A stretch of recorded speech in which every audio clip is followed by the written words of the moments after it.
Congress party का जो अपना पारंपरिक वोट बैंक, दलित वोट बैंक कहा जाता था, उसमें भी सेंध मारी हो गई है। कांग्रेस पार्टी के लिए आत्ममंथन का समय आ गया है। एक चीज और मैं थोड़ा पॉइंट आउट करना चाहूंगा। नायब सिंह सैनी को हमने देखा, सुबह जब वो बोल रहे थे तब भी वही विनम्रता थी, अभी जब बोल रहे हैं जीतने के बाद तब भी वही विनम्रता है।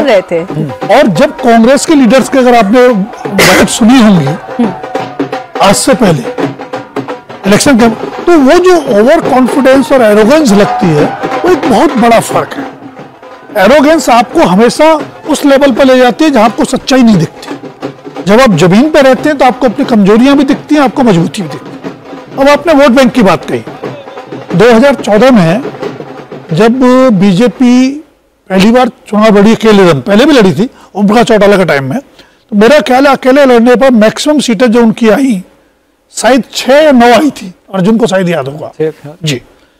पहली बार हुआ 2014 में नरेंद्र मोदी की लहर में कि बीजेपी अपने दम पर अकेले चुनाव लड़ते हुए 47 सीटें लेके आई।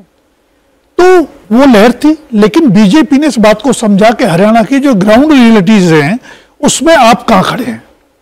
2014-5 के बाद भजन लाल का डाउनफॉल होता गया, जो नॉन जाट पॉलिटिक्स थी, जो लीडरशिप थी, उसमें एक वैक्यूम था। बीजेपी ने उसको आइडेंटिफाई किया और उसको फिल करने की कोशिश की। उसने उस वोट बैंक को अडॉप्ट किया, क्योंकि जब तक आपके पास अपना कोई बेस नहीं होगा, एक वोट बेस तो आपको चाहिए ना, बाकी तभी एड ऑन करेंगे। तो उन्होंने उस वैक्यूम को फिल किया, उसको अडॉप्ट किया और उसको रिप्रेजेंट किया। उसके बाद उन्होंने बाकी चीजों को एड ऑन किया। मैं ये बात इसलिए कह रहा हूं कि बात हो रही जाट नॉन जाट की, भूपेंद्र सिंह हुड्डा जाट नेता हैं, सारी बातें सही हैं, लेकिन हरियाणा में भी जहां जाट नॉन जाट की बात हम लोग करते हैं या ज्यादातर पॉलिटिकल ऑब्जर्वर्स करते हैं, किसी भी स्टेट में जब तक आपको 36 बिरादरी का या अक्रॉस कास्ट लाइन वोट और सपोर्ट नहीं मिलेगा, सरकार बना पाना आसान नहीं। अच्छा, अभी आज हमारे इसी कार्यक्रम के दौरान अर्जुन जी हम क्या डिस्कस कर रहे थे कि क्या नायब सिंह सैनी केवल एक बिरादरी सैनी समाज के ही नेता बनकर रह गए या फिर उन्हें बाकी ओबीसी का भी उतना ही साथ मिला। अब नतीजे तो ये बताते हैं कि ये बीजेपी का बड़ा ही शानदार मूव रहा, ओबीसी नेता को नेतृत्व देने का। आज उनके पीछे बाकी ओबीसी जातियां भी खड़ी होकर दिखाई दे रही है।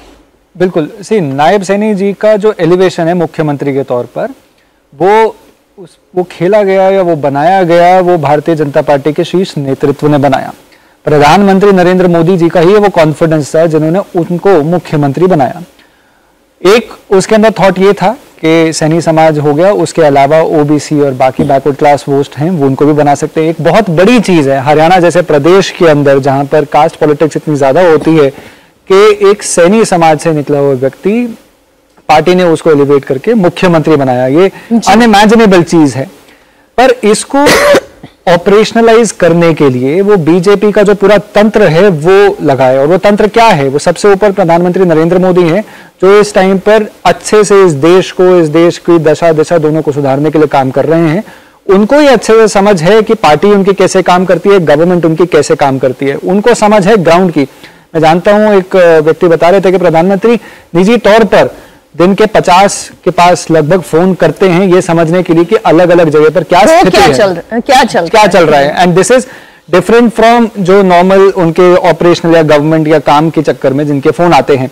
तो प्रधानमंत्री अपनी नजर पूरी बनाए रखते हैं और भारतीय जनता पार्टी का जो ऑर्गेनाइजेशनल स्ट्रक्चर है उसको भी वो अच्छे से मॉनिटर कर रहे होते हैं। तो सबसे पहले अगर हम बात करें तो वही स्ट्रैटेजी, कैंपेन क्या होना चाहिए, वो भी सेंटर से कोऑर्डिनेटर। अच्छा, आपने ये कहा ना स्ट्रैटेजी, अब मैं थोड़ा कांग्रेस पार्टी की स्ट्रैटेजी अब आपसे समझना चाह रही हूँ।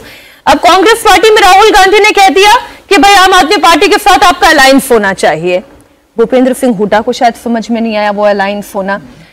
वो 10 मांग रहे थे, ये 6 से ज्यादा देने के लिए तैयार नहीं थे, अलायंस नहीं हुआ।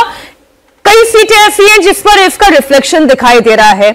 भूपेंद्र सिंह हुड्डा केवल अपने आप को आगे असर्ट करते रहे, प्रोजेक्ट करते रहे। कुमारी शैलजा जो विधानसभा चुनाव लड़ना चाहती थी वो चुनाव नहीं लड़ पाई, उनके अपने लोगों को वो टिकट भी नहीं दिला पाई।